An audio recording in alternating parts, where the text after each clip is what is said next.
Good morning, जय Shri Krishna. Sangria public senior secondary school में आपका स्वागत है।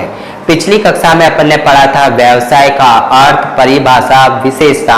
फिर अपन ने पढ़ा था क्या व्यवसाय का वर्गीकरण पढ़ा था, जिसमें अपन ने बताया था इसको दो भागों में बांटते हैं। पहला उद्योग, दूसरा क्या है वाणिज्य। उसके अपन ने चार्ट के माध्यम से पूरा डिटेल में चर्चा की थी। आज अपन का टॉपिक है व्यवसाय के उद्देश्य। व्यवसाय का उद्देश्य, सबसे पहले उद्देश्य क्या होता है वो मैं आपको बता देता हूं। उद्देश्य आप जो काम कर रहे हो उसके बदले में आप क्या चाहते हो, उद्देश्य यही आपको बताएगा। उद्देश्य आपको क्या बताते हैं, उद्देश्य का मीनिंग बताए। उद्देश्य आपको ये बताते हैं कि आप जो काम करने जा रहे हो उस काम के बदले में आपको क्या मिलेगा। जैसे मैं, उद्देश्य मेरा है क्या, पढ़ने का मेन उद्देश्य क्या है, मेरे गवर्नमेंट जॉब लगे या मैं एक अच्छा नागरिक बनूं, ये मेरा उद्देश्य है। ये मैं करूंगा, पढ़ूंगा, तभी जाके मेरा वो क्या होगा, उद्देश्य पूरा होगा। तो पढ़ना भी एक तरह का काम ही हो गया, क्योंकि मुझे पढ़ना है तो उससे मुझे पता है मुझे क्या मिलेगा। इसके बाद में मैं एक अच्छा नागरिक बनूंगा और पढ़ने से मुझे क्या मिलेगी, गवर्नमेंट जॉब मिलेगी। तो उसी तरह जितने भी बिजनेस करने वाले बंदे होते हैं उन बंदों के क्या कुछ उद्देश्य होते हैं। और कोई भी बंदा जो होगा बिजनेस करने वाला, उसका मेन क्या होता है, कहते हैं कि मैं बिजनेस क्यों कर रहा हूं, मुझे तो प्रॉफिट कमाना है। तो व्यवसाय का जो उद्देश्य होता है वो क्या होता है, प्रॉफिट कमाना होता है। पर बाकी के भी कुछ उद्देश्य होते हैं, जैसे सामाजिक उद्देश्य, मानवीय उद्देश्य, उनको भी तुम्हें क्या रखना पड़ता है, ध्यान में रखना पड़ता है। प्रॉफिट कमाना है, पर कैसा कमाना है, जनता को संतुष्ट करते हुए, समाज को संतुष्ट करते हुए तुम्हें प्रॉफिट कमाना है। ये जो तुमने आशय देखा था उसमें लिखा था, समाज की आवश्यकताओं को पूरा करते हुए या मानवीय उपभोक्ताओं को संतुष्ट करते हुए क्या करना, लाभ कमाना।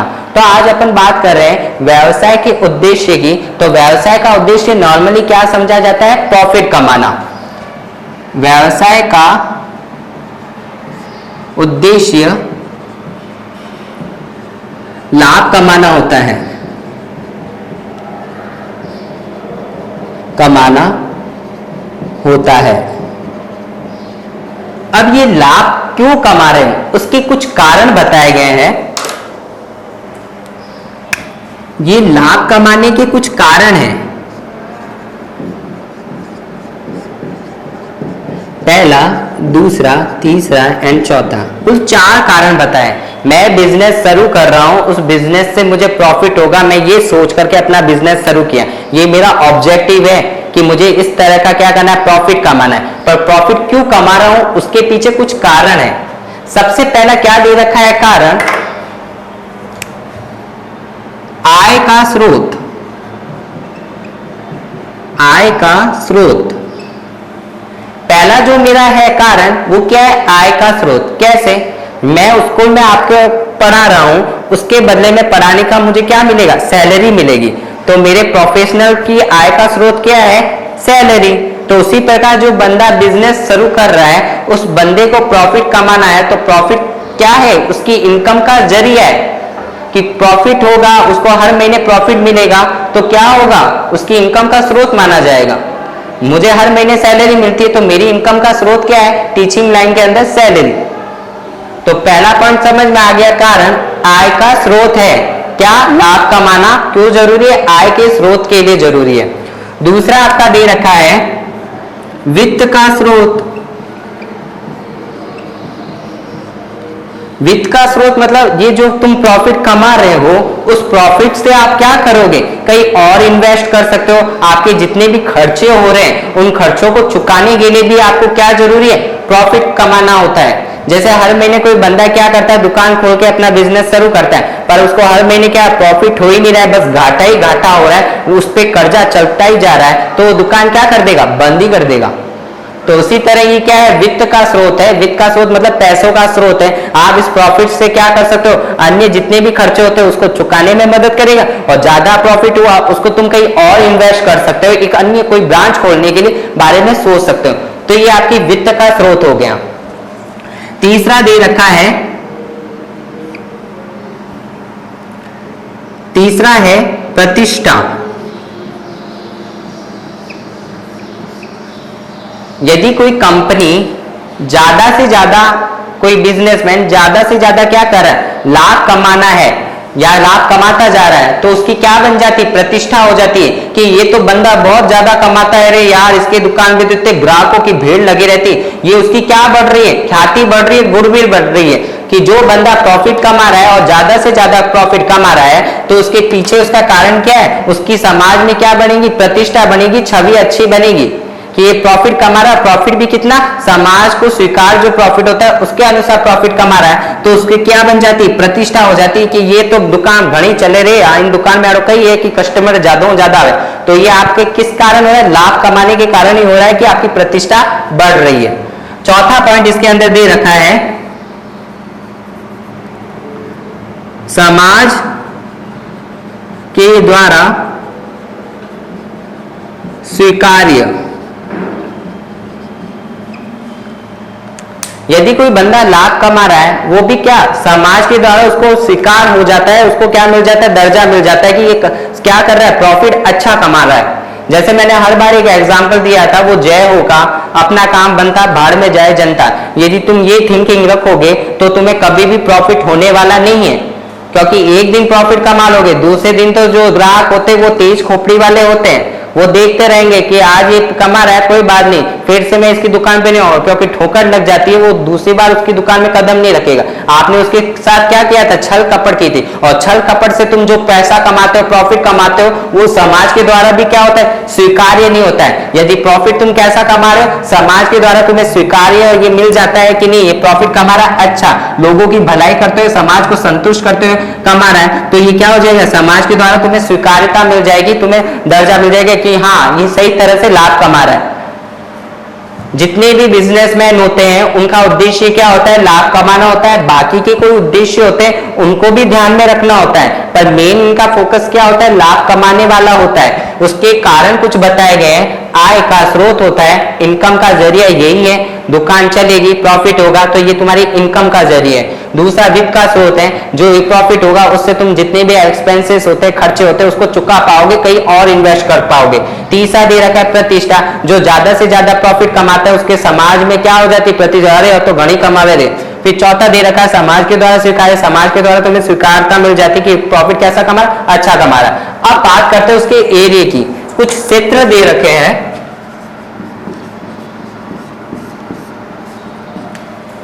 व्यवसाय के उद्देश्य के कुछ क्षेत्र बताए गए हैं, उसको भी तुम्हें थोड़ा ध्यान रखना पड़ेगा।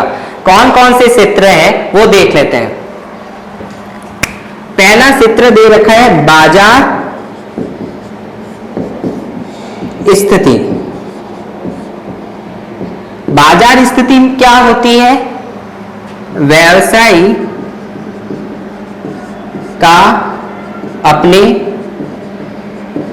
प्रतियोगी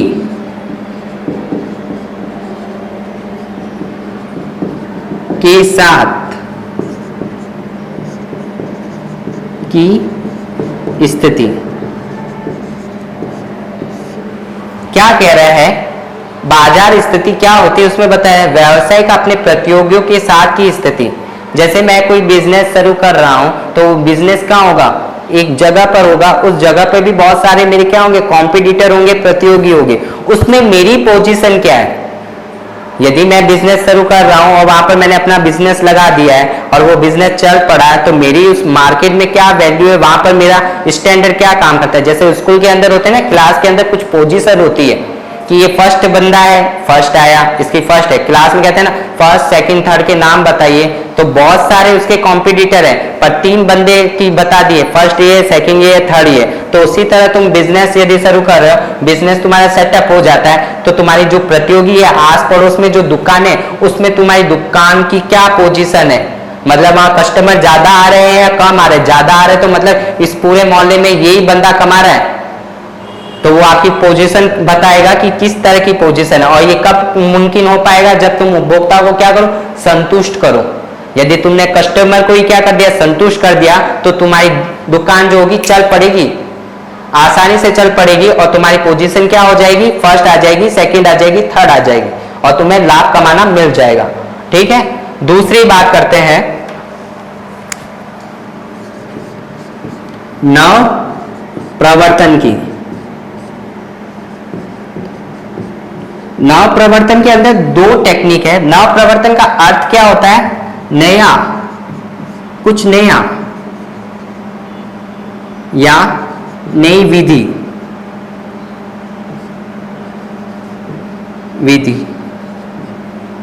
इसके अंदर दो भाग हैं, पहला और दूसरा। पहला दे रखा है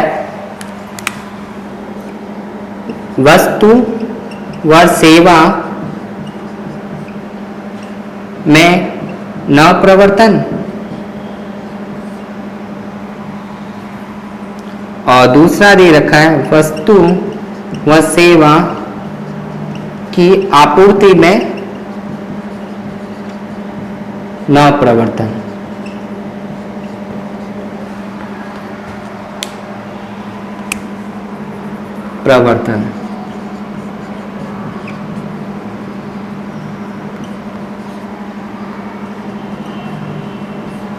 ध्यान से देखना क्या लिखा है। नव प्रवर्तन मतलब नव प्रवर्तन का मीनिंग बताया है, इनोवेशन जिसको कहते हैं, कुछ नया करना या कुछ नई विधि, जो भी कुछ अनोखा होगा, जो कभी किसी ने किया नहीं, जो फर्स्ट टाइम जो चीज लेकर आओगे वो क्या कहलाएगा? इनोवेशन में कहलाएगा।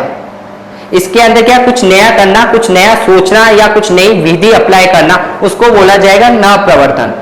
इसके अंदर दो मेथड बताए गए हैं। पहला वस्तु और सेवा में नव प्रवर्तन। वस्तु और सेवा क्यों लिखा है? क्योंकि तुम बिजनेस कर रहे हो, या तो कोई गुड्स बेचोगे या कोई सर्विस बेचोगे या सर्विस बनाओगे या बेचोगे, तो इसमें लिखा है वस्तु और सेवा में नव प्रवर्तन। पहले के जमाने में एक एग्जांपल है, जैसे पहले के जमाने में मोबाइल चलते थे, कौन सा? फोन आए और जाए तक ही सीमित था। पर आजकल आप देखो फोन के नई नई वैरायटी आने लग गई है, स्मार्टफोन आने लगे हैं, पतले पतले पापड़ की तरह फोन आने लग गए। तो ये कुछ नया है, नया आविष्कार ही हुआ है।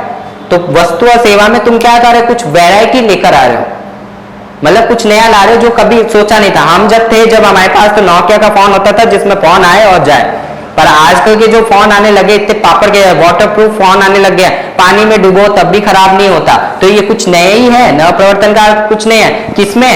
गुड्स और सेवा में नव प्रवर्तन है। इससे भी तुम्हारी दुकान में कस्टमर आएंगे। यदि तुम पुराने जमाने के मोबाइल बेचोगे कोई नहीं आएगा, नए जमाने की वैरायटी के प्रोडक्ट बेचोगे आसानी से तुम्हारे पास कस्टमर आएंगे। दूसरा दे रखा है वस्तु और सेवा की आपूर्ति में नव प्रवर्तन। आपूर्ति मतलब बेचना, सप्लाई करना किसी को। जैसे वस्तु और सेवा तो सब लाते हैं, जैसे ये भी स्मार्टफोन ला रहा है, दो दुकानें मान लेते हैं, ये एक दुकान है वो भी स्मार्टफोन बेचती है, दूसरी दुकान वाला बंदा भी स्मार्टफोन बेचता है, पर दोनों के बेचने की टेक्निक अलग अलग होगी। ये तो या तो क्या करेगा, डिस्काउंट दे देगा, दूसरा बंदा कुछ अलग तरीके से करेगा, वो क्या करेगा, एक के साथ एक मुफ्त देगा। यदि आप स्मार्टफोन खरीदोगे उसके साथ में आपको चार्जर मुफ्त मिलेगा। तो ये आपको क्या कर रहा है, कुछ नया कर रहा है, अनोखा है जो कभी किसी ने की। एक वीडियो देखा था मैंने यूट्यूब पे, जिसमें एक बंदा होता है रेलवे स्टेशन के अंदर ट्रेन की पटरियों पे वो चाबियां बेचने वाला होता है ना, तो वो चाबी भी कैसे बेचता है, चाबी तो बहुत सारे बंदे बेचते हैं, आपने देखा होगा, जाओगे तो बहुत सारे बंदे आपको मिल जाएंगे चाबी बेचने वाला। पर वो दूसरा एक बंदा था, वो स्पेशल कैसे हुआ, कुछ नया, उसने चाबी बेचते समय वो कुछ नई आवाज निकालता है, अमिताभ बच्चन की, शाहरुख खान की, उस आवाज में वो बेचता है, तो लोगों का ध्यान जाता है, अरे कौन है कौन है, तो उसके लोग देखते हैं, एंटरटेनमेंट भी हो रहा है और उसका सामान भी बिक रहा है। तो उसने अपने माल को बेचने के लिए कुछ नया लाया ना, बाकी किसी ने किया नहीं, उस बंदे ने कुछ नया किया है माल बेचने के लिए।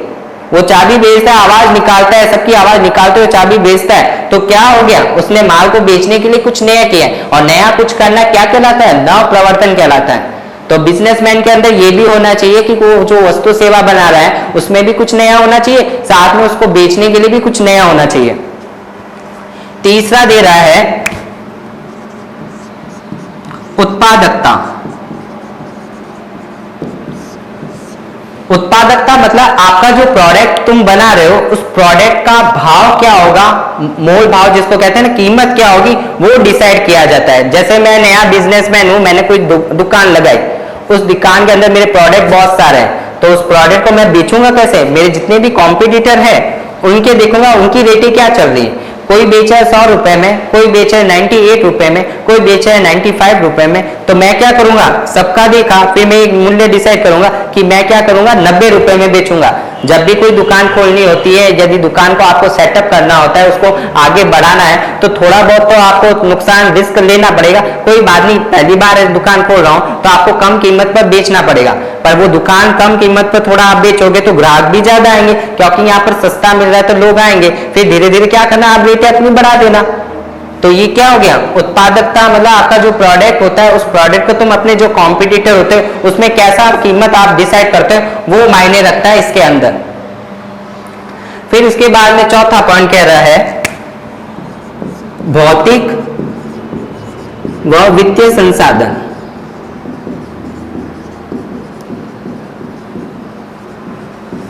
भौतिक में क्या आता है, जो फर्नीचर हो गया, ऑफिस, आपने जैसे मैं बिजनेस कर रहा हूं तो मुझे बिजनेस करते समय एक ऑफिस भी तो बनाना होगा, उसमें मशीनें भी रखनी होगी, उसमें आपको ये लाइटिंग वाइटिंग की सुविधा सब रखनी पड़ेगी। तो ये क्या हो गया, भौतिक संसाधन में हो गया। और वित्तीय मतलब पैसों से संबंधित है। अब ये मशीनें लानी है, ऑफिस बनाना है, उसके लिए आपको पैसों की रिक्वायरमेंट होगी। ये दोनों रिक्वायरमेंट पूरी करोगे तब भी जाके तुम क्या बना पाओगे, वस्तु और सेवा को बना पाओगे, गुड्स एंड सर्विस दे पाओगे। आपके पास ये दो चीजों को भी ध्यान में रखना पड़ेगा कि आपके पास संसाधन कौन से, भौतिक है जैसे मशीन हो गया, प्लांट हो गया, ऑफिस हो गया आपका, उसके अंदर फिर क्या है, पैसों की रिक्वायरमेंट होगी। पैसे आप कहां से ले सकते हो, बैंक से लोन लेकर रह सकते हो, या कोई आपका दोस्त है वो आपको क्या कर रहे हैं, उधार में पैसा दे दे। तो ये क्या हो गया, इन दोनों की सहायता से आप क्या कर पाओगे, बिजनेस कर पाओगे, जो आपको सुविधा देगा, किस चीज की, वस्तु सेवा का उत्पादन करने में आपको सुविधा प्रदान करेगा। फिर उसके बाद में पांचवा पॉइंट कह रहा है लाभ अर्जन। लाभ अर्जन क्या है, जैसे ही आपने बोला था हेडिंग में, लाभ कमाना इसका मेन उद्देश्य होता है। तो लाभ भी कैसा कमाना है आपको, उचित रूप में लाभ कमाना है, उचित रूप में लाभ कमाना।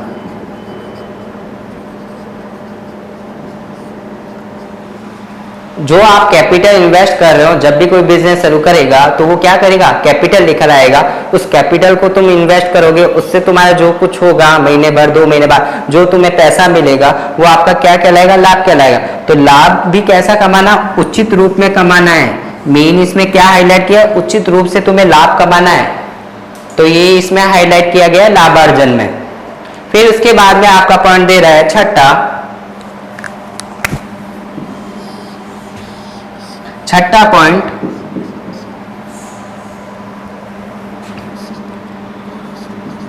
प्रबंधकीय निष्पादन व विकास।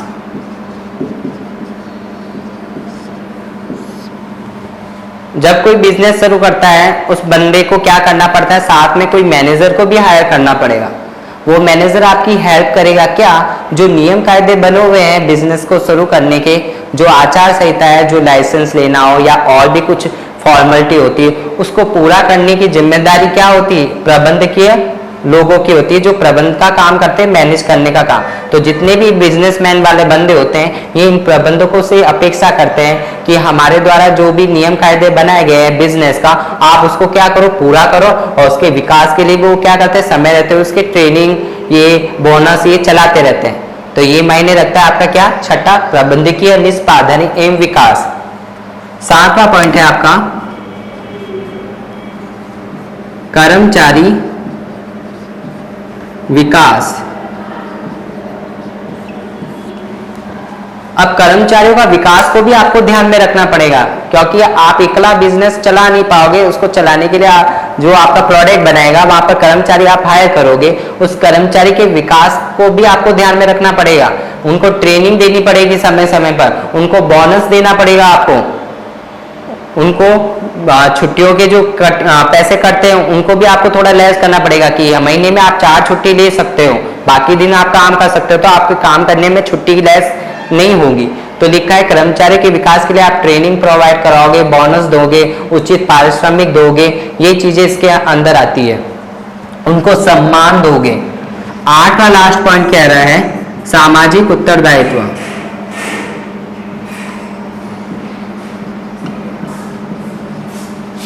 सामाजिक उत्तरदायित्व किससे बना है? समाज से बना है। समाज किससे बना है? सोसाइटी से।